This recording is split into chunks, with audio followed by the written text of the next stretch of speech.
دوستو آج کی اردو ڈکشنری میں آپ کے ساتھ 2 الفاظ شیئر کر رہی ہوں.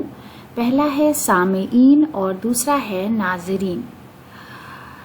سب سے پہلے سامعین پر بات کر لیتے ہیں. اسپیلنگ آپ کے سامنے ہے، سین الف میم عین یہ نون، اور ہندی میں سامعہ کی ماترا مامے کی ماترا بڑی ای اور نا. سامعین دونوں اسکرپٹ میں اسے لکھا ہے کہ تاکہ آپ کو تلفظ میں دقت نہ ہو. تو سامعین کا مطلب ہوتا ہے سننے والا، شروتا گڑ اور شروت منڈلی. اردو میں سننے والا، توجہ دینے والا، انگریزی میں آڈینس اور لسنرز. یہ ہے سامعین کا مطلب. اس کے بعد اگلا لفظ ہے ناظرین. ناظرین کا مطلب ہوتا ہے دیکھنے والے لوگ، درشک گن جسے ہم درشک بولتے ہیں.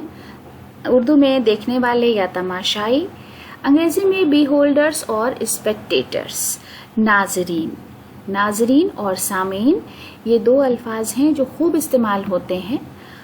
امید ہے کہ یہ ویڈیو آپ کو پسند آیا ہوگا. ویڈیو دیکھنے کے لیے بہت بہت شکریہ.